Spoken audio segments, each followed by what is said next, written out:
Okay, imagine you are born completely naked. No claws, no fangs, no armor, no venom.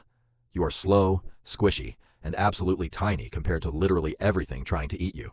You can't outrun a cheetah. You can't outswim a crocodile. And you definitely can't outfight a gorilla. Yet somehow, we became the most terrifying species on the entire planet. No tusks, no venom, no shell. Just a weird, oversized, sweaty brain and some sticks. Today we're going to find out exactly how that happened. Buckle up. This is going to get weird. Let's go back. Way back. 2 to 3 million years ago. Africa. Our earliest ancestors were basically really weird chimpanzees, walking upright on 2 legs, which, by the way, was not the power move it sounds like. Walking on 2 legs meant we were slower and taller, which just made us easier to spot for predators. We were also weaker. A chimpanzee has roughly 4 times the strength of a human per pound. A chimp would absolutely destroy you in a fight. No thick fur to protect from cold, no tough skin for teeth and claws, just smooth skin. Like a hairless sausage with dreams. Our babies were completely helpless for years. Other animals can walk within hours. A baby human? Completely useless for at minimum a year. So at this point, you're probably wondering, how did we not just go extinct immediately? The answer is, the same thing that makes us look weird is exactly what saved us. That giant, sweaty, energy-hungry brain. The human brain uses 20% of our total body energy.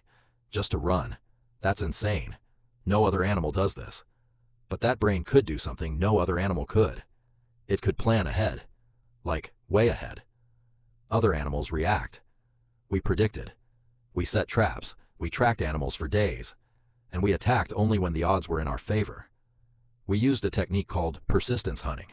Basically, we couldn't outrun animals, so instead we just didn't stop running. Because we sweat. Sounds dumb, but sweating is a superpower. Most animals can't cool down fast enough and overheat. We just keep going. We also stood upright. Remember how I said that was a bad thing? Turns out it's also kind of genius. Standing upright means the sun only hits the top of your head, not your whole body. Less heat, more stamina. But the brain's biggest trick wasn't sweating or planning. It was making tools.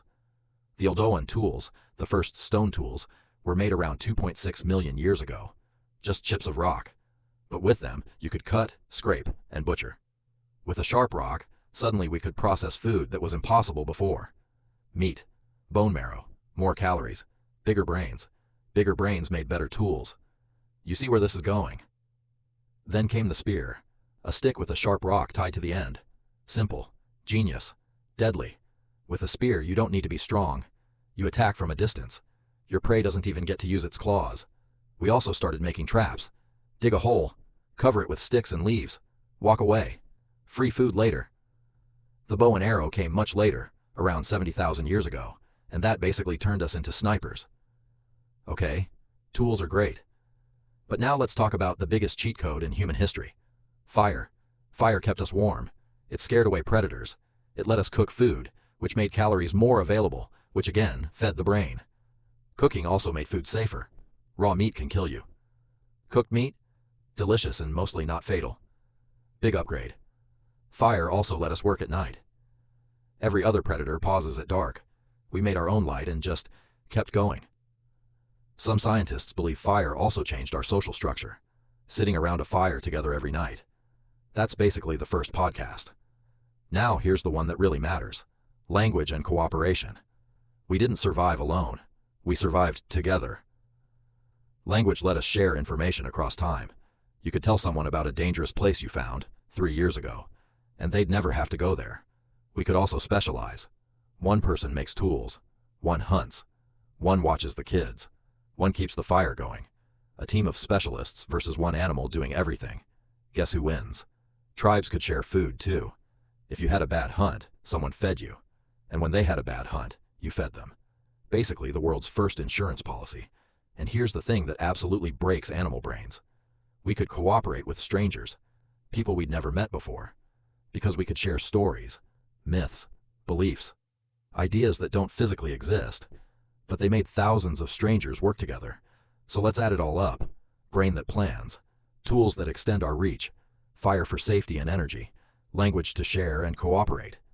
We didn't just survive. we started taking over. By 10,000 years ago, humans had spread across every continent except Antarctica. Every ecosystem, every climate zone. Nothing else has ever done that. The woolly mammoth, gone. The cave bear, gone.